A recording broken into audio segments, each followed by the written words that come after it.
ABC News, NBC, Telemundo, and ESPN. I'm a Jersey boy.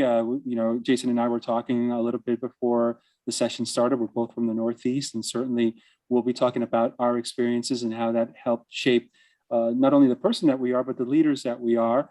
So let's start with that, Jason. I wanted to talk about that journey to leadership. You gave us briefly a little bit of your what you're currently doing now, and certainly everybody here can connect with us through LinkedIn and can see our biographies. But leadership, how did you get to? What was your path to being in that coveted leadership role that not only has resources but influence?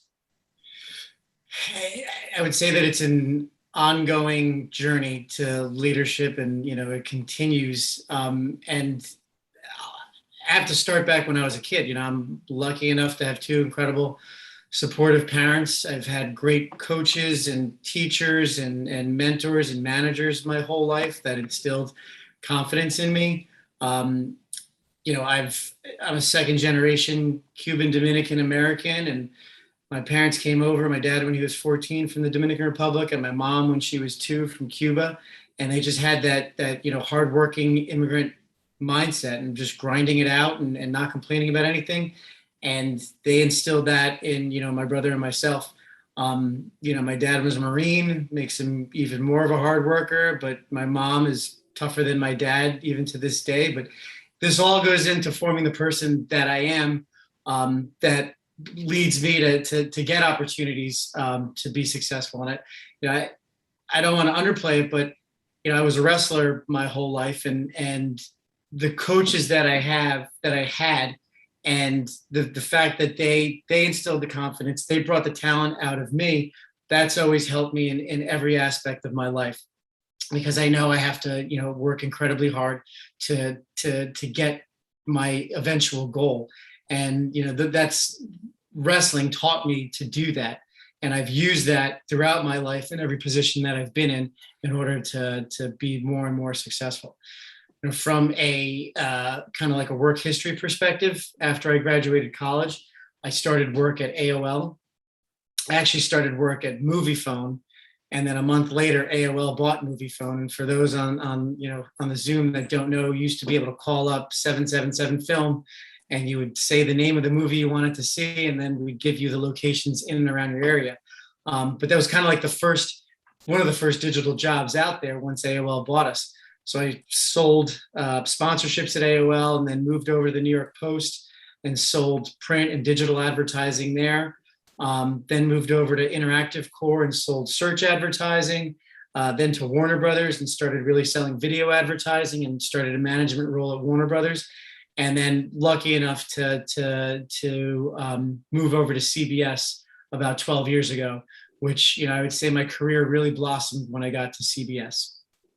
It's great. Look, like you, we have similar backgrounds. I'm a second generation Peruvian American. Both my parents came from outside of the United States. My father was 21, my mother was 18. They met here. And certainly, like you, big influences in my life. I remember one in regards to, again, not unique to my experience, really very similar to the experiences of other children of immigrants, being 9, 10 years old and going to do tours with my mother, going to the grocery store, going to the post office, going to the bank, and being her interpreter, right? Being this bridge to her adopted country. Oftentimes I didn't understand what I was translating, but I did understand that I was bringing two people separated by language together. And my second influence, my father, one of the first Peruvians to immigrate to Patterson, New Jersey, where I'm from.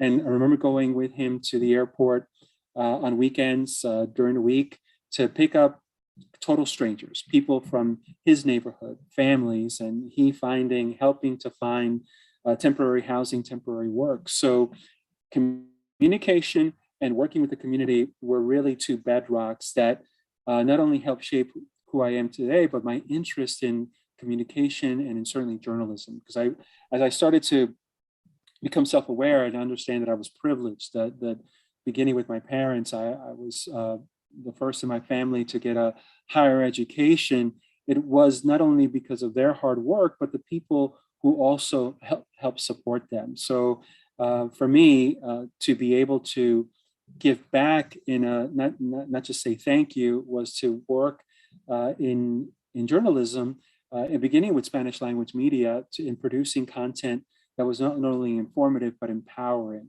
One of the things that you mentioned that I wanted to touch upon, which I think is really important, is about coaches and teachers and really mentoring and sponsoring.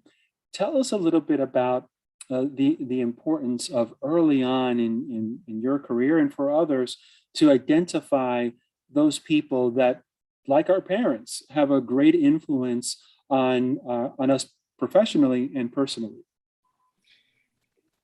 There's not enough that can be said for great mentorship, and it definitely starts early on in your life. And I go back to the confidence, because if you're not confident in yourself, then there's not a lot that you're going to achieve. It's that confidence that really gets out of you the talent that you truly have. It makes you strive, for more. So to find a mentor that can do that for you is going to lead you to great things. And I do it now in the business world. I do mentor folks. I have a large team, so I try to mentor every one of them. But what I find really important is mentoring someone who's young. And I said I wrestle. My son wrestles, and in our community, I help coach the wrestling program. And I do it not for the kids that come from a very supportive family, that have the talent to succeed, that have things going for them. It's more about the kids that don't. And the kids that don't have that support structure, you can identify them pretty quickly. And I feel like my job in there, when I'm there, is to really help build them up and give them the confidence that that they're not getting from from either home or their community or whatever. But that I feel is my job. And there's nothing more that can change a young person or even change an adult. You could be going down kind of a bad path in your life, and if you have some mentor that's here to pick you up and guide you, steer you a little bit, it could change the trajectory of your life. I agree. Mentoring and sponsors are personal relationships. And I think a lot of what Jason just shared with us, it is indicative of that personal relationships. A lot of times I'm approached to be a mentor, and people who are approaching me are looking at me because of being a nearly 30-year veteran of the news industry. They look at titles, of course, but mentoring and sponsorships, they're personal relationships. Not everybody's going to be your friend.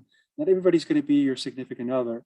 So it's very important to understand that when you're approaching someone to be your mentor, or you're looking to mentor someone, it is a two-way street. It's a personal relationship. Mentoring is working behind the scenes, someone that is guiding us and helping make decisions. A sponsorship is a little more public. It's about someone that when you're not in the room, they're speaking on your behalf. They're advocating for you. They're making introductions. Two very key relationships, both personal, in helping advance in our career. I wanted to go, back. You mentioned again already twice because it has such an impact on your life personally and professionally. The wrestling part of my background is also in sports. It's in volunteering. It's about who we are outside of our professional persona. So my question to you is, how important is it to bring our authentic self to the workplace? I don't think you can do anything other than that. I think if you're not authentic in the workplace, people can smell out a phony, and nobody wants to be around someone who's not acting genuine. And you see that someone who is authentic, whatever their faults are, warts and all, but they are who they are. People respect that. I know I certainly do, because that person is very comfortable in their own skin. And I don't think there's anything better than being comfortable in your own skin, and not necessarily the noise around you doesn't really affect you because you are your own genuine self. So I don't think there's any other way to be than to be your own genuine self and come to work, come to life in your full self. I agree. And I want to give some thoughts on that. But before that, a little housekeeping. There will be a portion a little later on, about in a half an hour, to answer your questions. So please share your questions with us in the chat section of this Zoom meeting. And Radia will come back and ask those questions to both of us.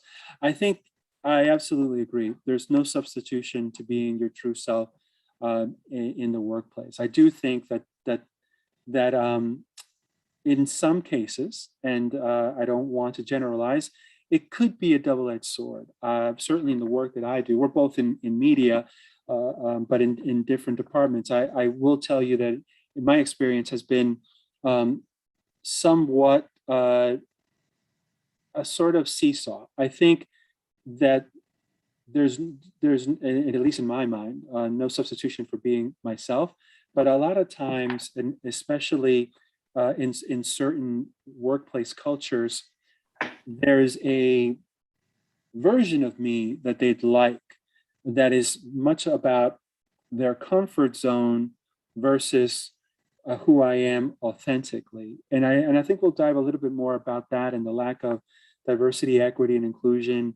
Again, overall in media, not particularly, picking on one individual news outlet or media outlet, but I do think that in certain workplace cultures, there is the notion of assimilating to the culture as opposed to integrating one's diversity or authenticity in creating something new.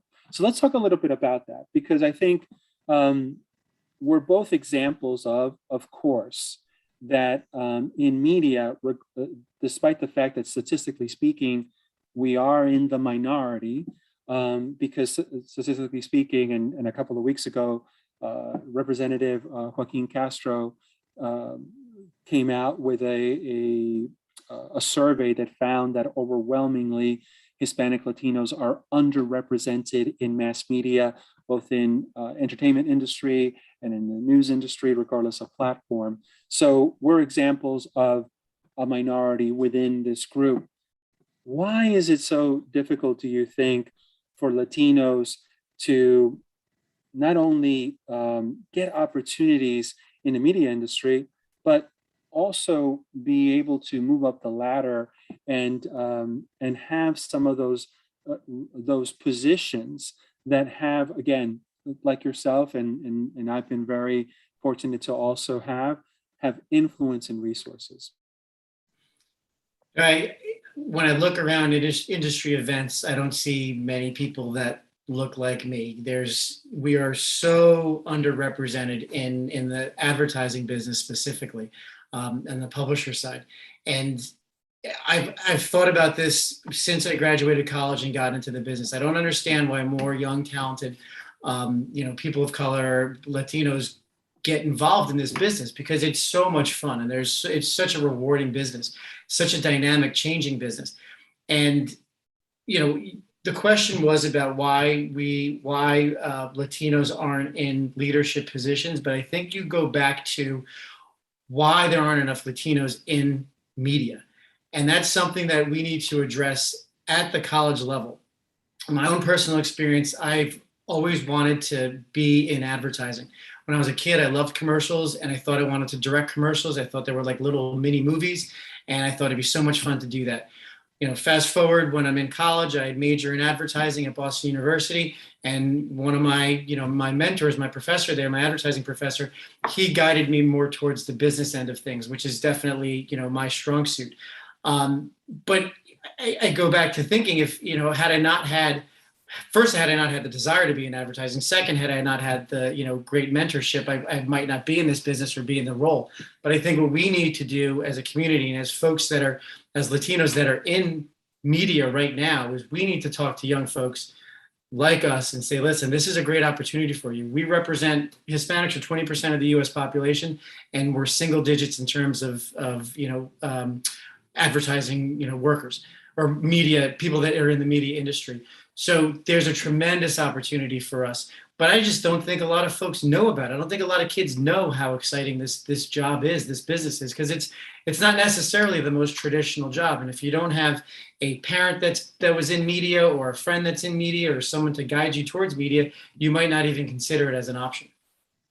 I agree. And look, we both work in media and but different sides, different rooms in the house. And I think creating awareness of opportunities are very important, specifically talking about journalism.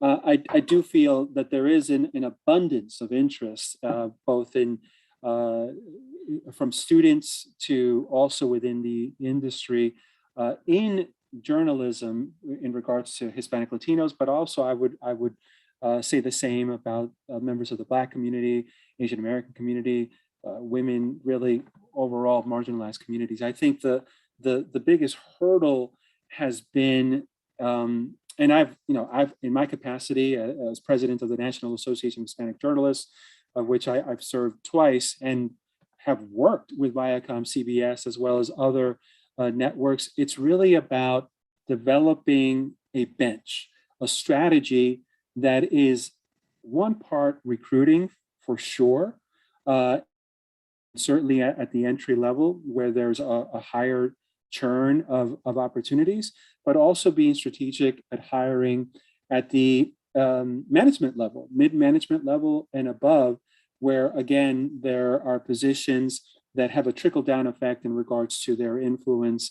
And again, speaking about journalism, in just setting the tone and the culture from soup to nuts, from how we pitch story ideas to the focus of those deciding which stories to cover, the focus of those stories, and elevating the voices and telling those stories. I think where there's a disconnect is in really developing a strategic plan, which again is not a turnkey, so it's certainly progressive and over time, where you're measuring success, like we would in any situation in growing any business. So let's talk a little bit about, I think we both agree that diversity, equity, and inclusion is a benefit. And so let's talk a little bit about that. When you hear the word diversity, equity, and inclusion from a business perspective, what are your thoughts in regards to the benefits of a workplace that is diverse? I always look for people with interesting backgrounds and a richness and experience, people who are different than me, because I think when you start to bring different people from different walks of life, it starts to provide a very rich, tapestry for your team. So, when I'm hiring and when I'm reviewing resumes, I always look for different experiences. Because I know for myself that I've got blind spots, and I'm not good at everything. There's a lot of things I'm not good at, and I understand that. So I'll lean into people on my team who are good at those things. And if you lean into somebody and you really promote their strengths, they start to blossom. But you also kind of Frankenstein a wonderful team, because everybody has their strengths and you lean on that. So when you talk about a diverse team, it's not only diverse in background, it's also diverse in thought and diverse in experience.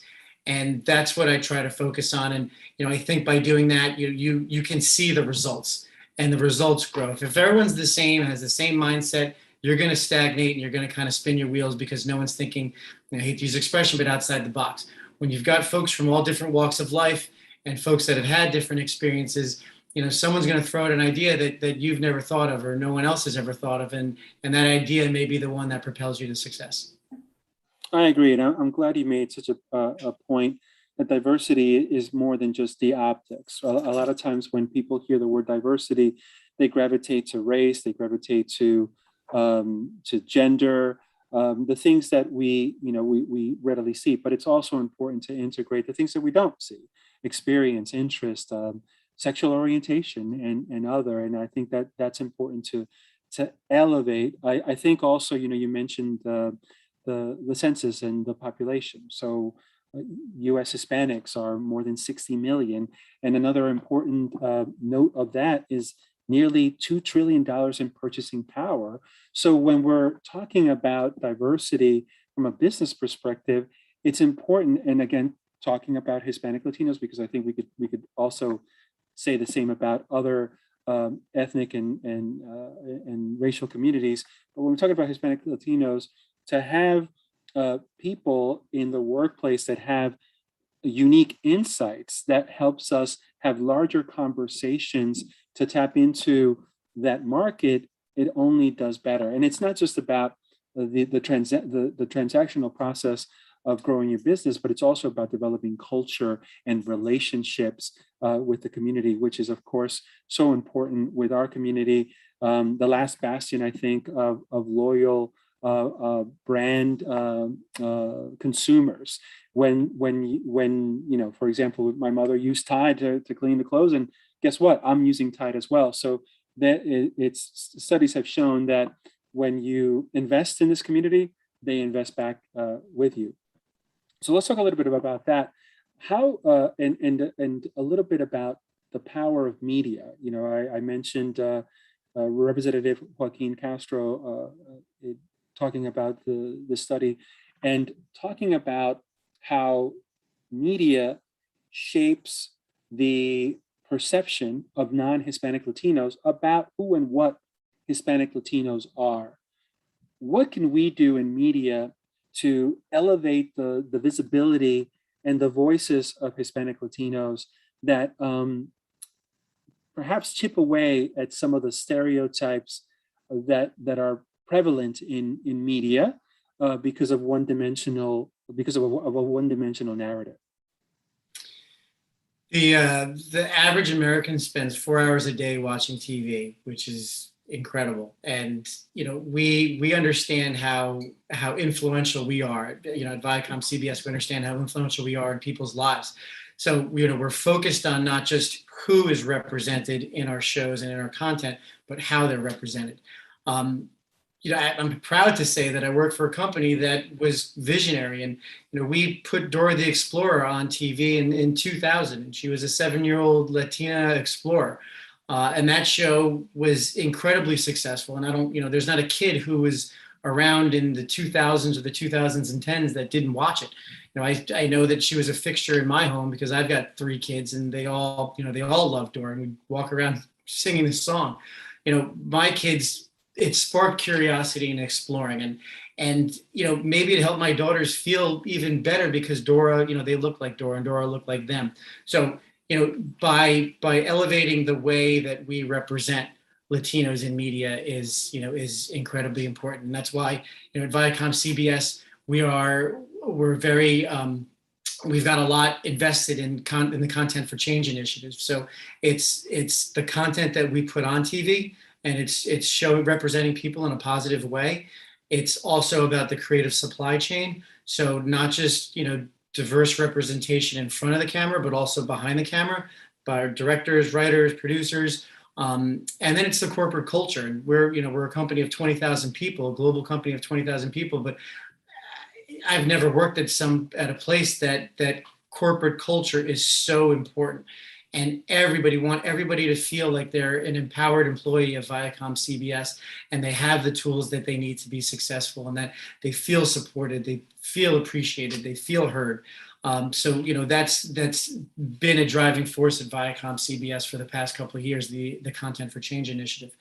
At our company, we have a employee resource group called Somos, which mission is to promote, belonging through community engagement and leadership development.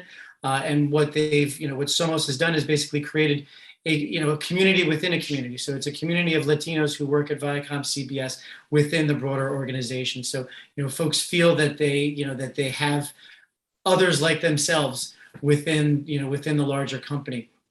But then also brings the rich Latin culture to the rest of the culture, to the rest of the company that doesn't necessarily or may not necessarily know Latinos.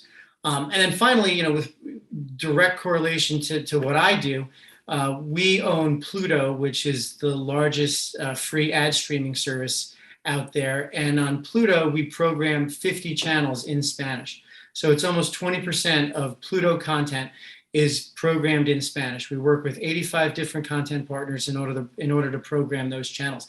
And what we're doing is bringing incredible, Spanish language culture to the masses for free. So we're providing that to our customer base, but to an advertiser base, we're providing them with the ability to market to Hispanics in a positive way, in Spanish language advertising. So it's kind of a symbiotic relationship that works well for everybody. So if Hispanic sees themselves being portrayed in an elevated form, and advertising that looks like they do, and it elevates the whole conversation. There's a lot that you shared, a lot there to even dig deeper. One of the things that you said that really resonates with me is that there's a total market approach. I think the fact that you're producing in Spanish is key, and Viacom CBS is an English language network.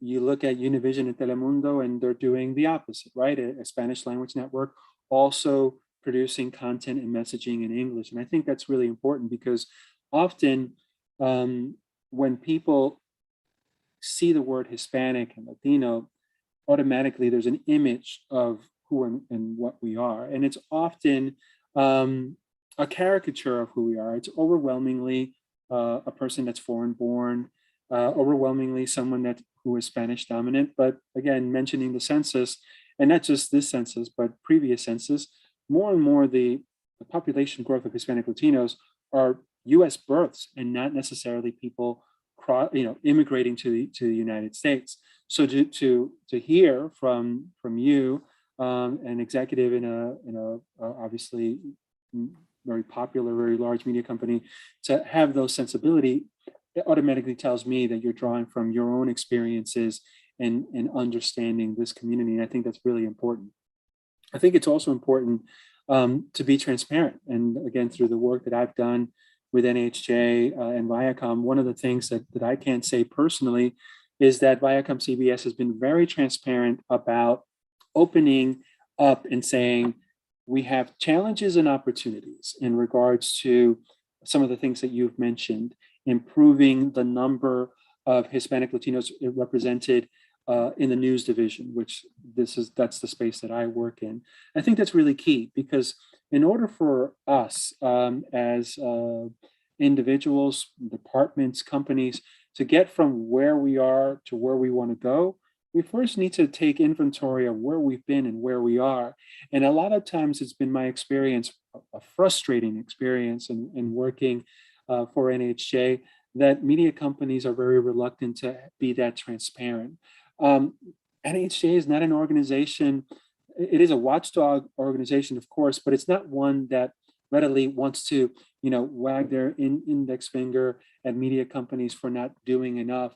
That really, it's a extended open palm and saying, how can we help? How can we be part of helping you get from here to there, and understanding that there's no magic wand in accomplishing that. So, thank you very much for sharing your thoughts about the need to have these support systems like the employee resource groups, SOMOS, that not only help people to find each other and be a resource of support, but also, as I've seen in many cases, an incubator, a group of people that can help shape some of the messaging, some of the products, some of the content in a media company that not only betters the workplace environment, but also its relationship with the public. We're coming close to the end of the Q&A between Jason and I, so I want to remind folks to please send us your questions in the chat portion or section of the Zoom. And again, as I mentioned, Radia will be back to ask us questions, but let me continue the conversation. You talked about what companies can do in order to elevate the visibility and voices of the Latino, the Hispanic, the Latinx community. Tell me about, as individuals and also allies, what can I do working at a company like Viacom to help in improving the visibility of or the fair and accurate treatment of Hispanic Latinos in the workplace? Uh, I would say that, what I try to do is I try to show up every single day in the best possible way I can. And, I understand, or at least I, rightfully or wrongfully, I think that I need to work harder than everybody else. And I've always felt that way, throughout my life. And I feel that's part of why whatever limited success I have, that's a big reason why, because I've always got it inside of me that, I need to work as hard as I possibly can because I need to be better than everybody else. And I don't look at that as a crutch. I think some people may look at that as a crutch, and I don't at all. I find myself, I consider myself so blessed and lucky that I'm the son of two immigrants who, pushed me to realize the American dream. And that sits in the back of my head in everything I do. And that's how I show up to work every day. So I think by us, any Latino or BIPOC person, you show up with your best and bring your A game every single day. I think that's the most you can do in order to elevate, the perception about, a person of a marginalized or a diverse culture. Second, I think it's the mentorship that we can provide as leaders, within our space. We can work with younger folks that are, at our companies and help guide them, steer them, help them hopefully not make the same mistakes that we have, or maybe even let them make the same mistakes that we've made, because that's how you learn. You grow from those mistakes. So I think those two things are two of the key, tenets that I do to help drive change. I agree. I think, to add to what you said, I think it's very important to create safe spaces. I think a lot of times, as you mentioned it, we're not just representing ourselves. You've mentioned numerous times your parents, and so you could tell how influential they've been to your personal and professional life. And so we're not only representing ourselves, we're representing our families, and we're representing our communities. Oftentimes, we're the ones that uh, might be that for the first time they're being exposed to a person of color, a person from the Hispanic Latino community, a child of immigrants, and through us have better understanding of the immigrant population. So, and I would say also in my career, I've often been the only Latino in the room, or the only person of color in the room, which I think as a young person could be very daunting, because automatically you're put in a position to be an ambassador for your community, and sometimes unfairly for others. And so I think what I've learned is, what used to be frustrating to me because I just kind of felt it was unfair. How does a Peruvian American kid from Patterson, New Jersey, what do I know about the Mexican community? What do I know about the Puerto Rican community, let alone in different markets?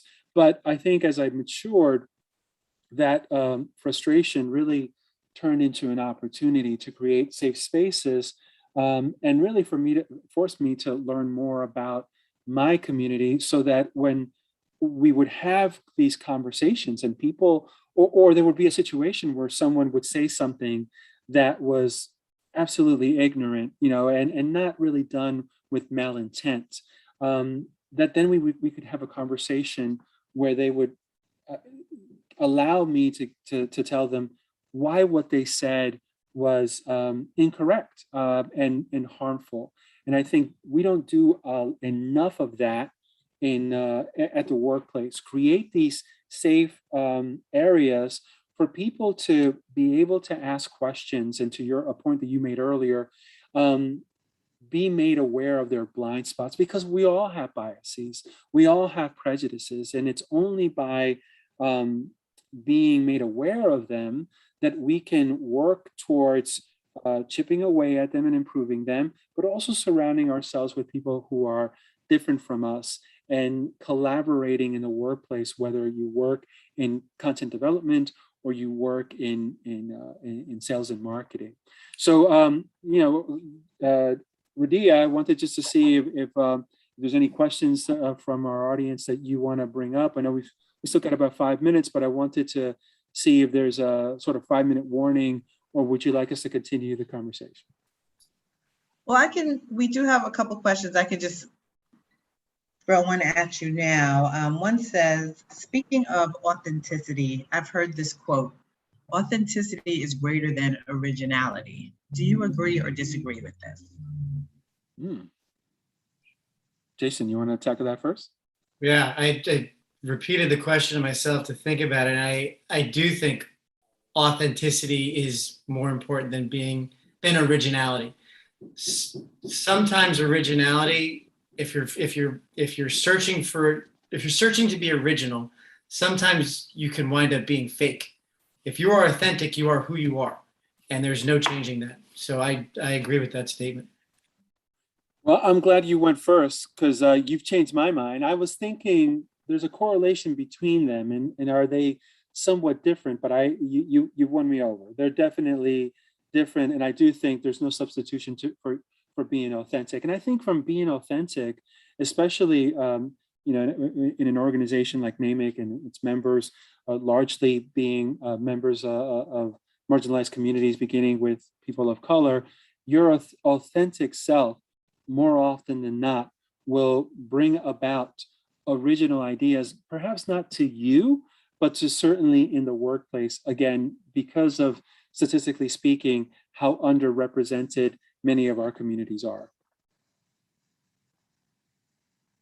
That's great. And if someone has a question for the both of you, they ask, what kind of mindset have you maintained throughout your career, knowing that you are one, if not the only Latino in the room?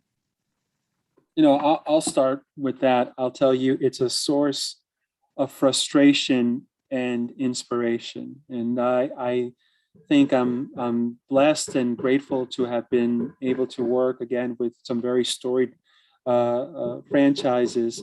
But I feel, and again, this is my experience and certainly shared by some, not all, that you kind of hit a brick wall, because I do think that companies hire for the diversity that you bring. And again, as we've discussed, diversity is many different things, but they reward for conformity and really in assimilating to the particular workplace culture, which I think is counterproductive to hiring for diversity. So I think many media companies, especially ones that I've worked with, they don't have a recruiting problem. What they have is a retention problem. And the reason why they have a retention problem is because of forcing a community like Hispanic Latinos that in general are resistant to assimilation, but adopt acculturation. They draw the best of what it is of the American experience, and they draw the best from either their country of origin or where they trace their roots, producing something new. And so for me, what that has ended is, in the last 10 years, a hyper focus on independent journalism. And as I mentioned in my introduction, the owner and publisher of the Latino News Network, and working as an independent journalist and filling gaps that legacy media no longer can fill for a myriad of reasons, beginning with contracting budgets. And I think you see major markets like New York, Chicago, where I am, and Los Angeles, but really across the country, the emergence of independent journalism is a response to a lack of representation in legacy media. But again, frustration turns into opportunity. And I think that is something positive, something new.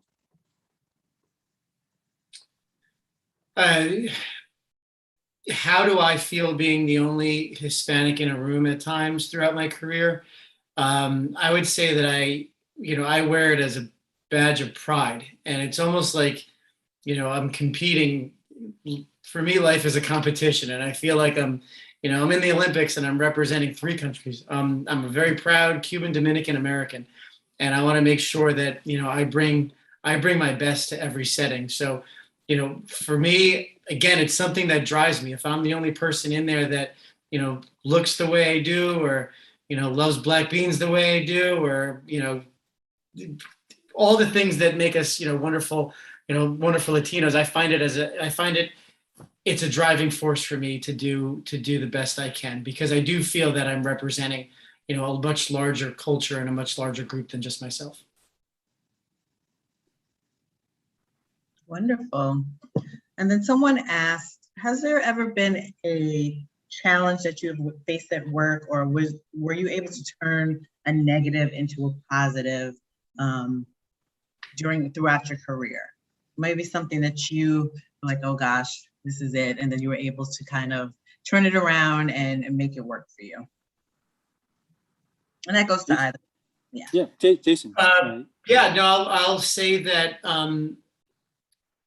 a recent challenge that in the past couple of years, I was where I felt I was passed over for a position, and it was tough for me to accept that.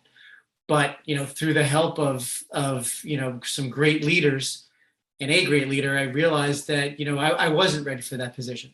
And that person helped me get ready for the next step in my career.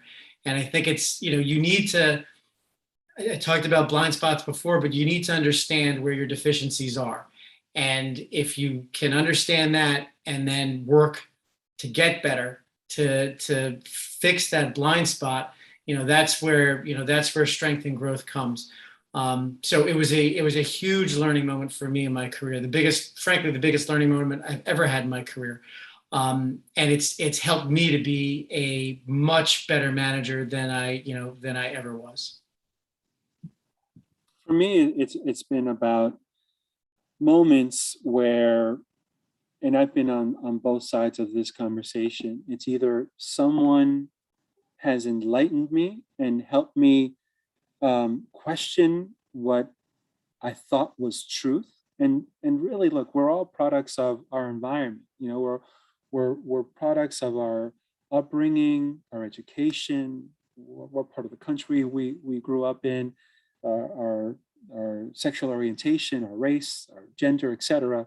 And so we, over time, we develop what we consider truths. And so I've been very fortunate to have, along my 30-year career, very generous, selfless people who have made me aware of those blind spots. And I, in turn, do the same. To have a relationship with someone that is built on trust, that really helps you grow in different capacities, but especially in widening the breadth of what truth is. True truth is really rewarding, and I think I've been on both sides, from being educated and empowered to being the one that's educating a person and empowering them. Amazing. And then we have a question for Jason. Let me see here. Jason, as a fellow Viacom CS employee represent, how would you like to see content for change discussed in the marketplace?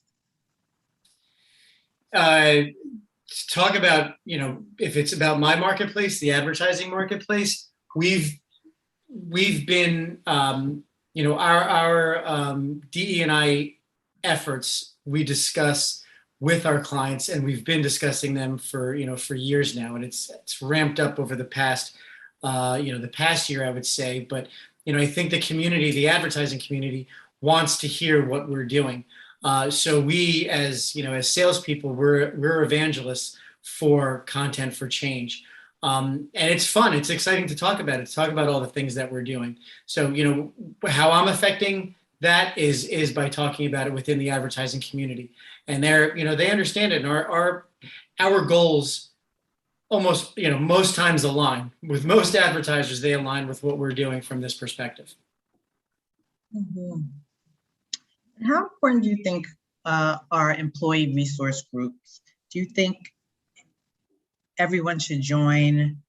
Is it just for us, a select few? Should you think people should join employee resource groups that only relate to their heritage? Should they join various ones? What is your take on that? I think that at Viacom CBS, we provide so many resources for our employees. It's a phenomenal company to work for.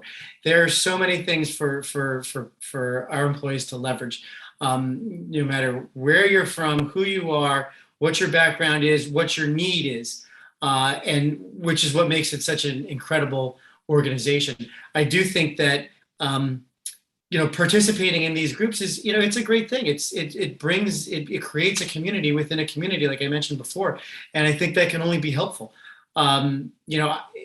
Sometimes the workday gets so busy that you run out of time to do anything other than your job. But I do think as employees we should take the time to participate in some of the wonderful programs that our company has.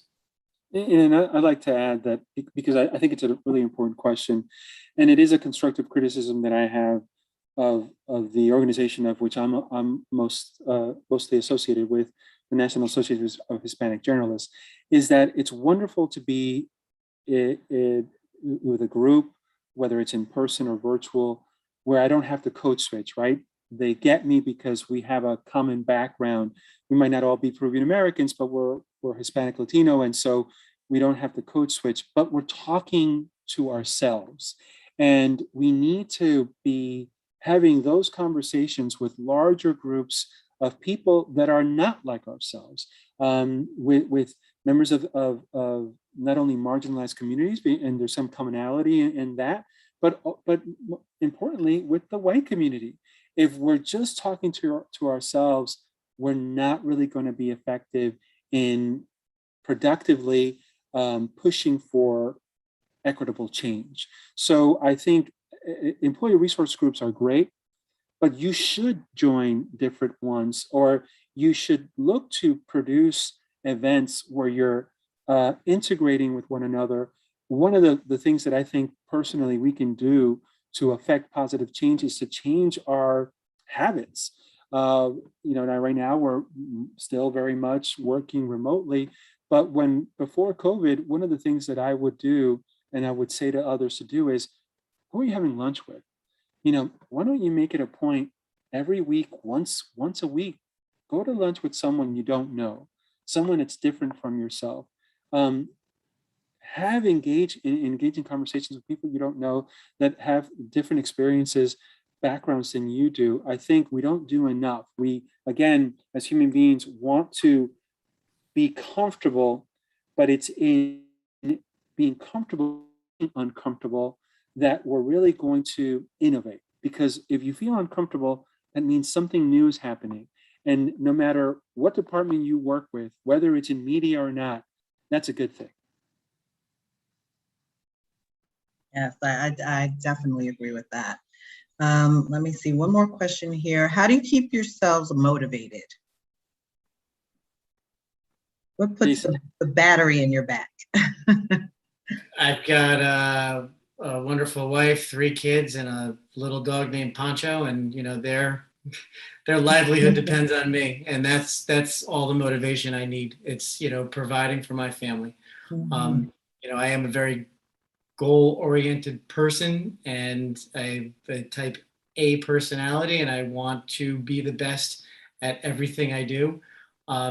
So motivation, it comes from within, and it's not difficult for me to get motivated. My motivation, of course, is also my family, and but for me also is the word no, or you can't. And I think a lot of people could relate to being told you can't do this, whether it's because you don't have the right experience or portfolio or education. I think when someone tells me I can't do something in me ignites, and it's all about, well, let me show you how I am going to do it. And so I think self-motivation is something that all of us need. And I think uniquely people of color must have, because we have to be our biggest fans. There's going to be enough people in our lifetime that are going to try to bring us down. We cannot be one of them. And we also come from backgrounds and situations where we don't have as many resources as others do. I didn't go to the right school, or I have the network that has as many branches as others did. I mean, now after 30 years, I think I have a very healthy network, but not at the start. You know, a lot of times we're not starting the race all at the starting line, right? We know that disenfranchised communities are starting the race 500 yards back, a mile back. So we have to self-motivate. We have to see ourselves as a product and be very strategic in how we're marketing ourselves in order to achieve our professional goals. Love it. Thank you so much. Is there any last words that either one of you or the both of you would like to leave us with? We only have a couple more minutes. I'll start with you. I mean, actually, I want you to have the last word, Jason. I'll tell you quickly, this has been a great time spent that talks a little bit about many different facets professionally, and really how your personal life intersects with your professional life. I think my last thought is it's a marathon, not a sprint. There's no shortcuts to success. I think all of us can achieve whatever we want to accomplish, no matter if you're in school, right out of school, mid-career, or a veteran like myself. It's really all about planning and being strategic. It's about visualizing as clearly as possible what the finish line looks like, where you are, and then developing a flight plan that's tiered in order to achieve it, and having the courage to stick to the plan. That was so well said, Hugo. I mean, that you nailed it. It's you need to believe in yourself, and you need to believe anything is possible. But in order for anything to be possible, you need to put the work in. And it's not an easy process, and it doesn't happen overnight. It's incremental steps, up and up the ladder to whatever success is that, whatever that you deem to be successful. But you need to work hard. Yes, you need to be lucky too, but you need to work hard. You need to be hard on yourself sometimes, and realize that, sometimes maybe you're not God's gift to the world, and you need to change, and you need to adapt yourself. But this was a great session. I really enjoyed it, Hugo. And thank you very much, Rydia, for having me participate. Oh, this has been a great discussion full of gems and nuggets and great advice. The both of you are so relatable, and both are so admirable. I really, really appreciate it. We had a great discussion. Always feel free to reach out to NAMIC New York if you should need anything. We're here for you. I hope the attendees enjoyed it as much as I did. Stay tuned for an email from me tomorrow morning. Just a little slight recap and some information about if you want to rewatch the discussion. I hope everyone has a wonderful night. Please be safe, take care, and hopefully I will see you next month at our Career Month event. Everyone take care. Thank you. Thank Hey, you. everyone. Take Thank care. you. Bye.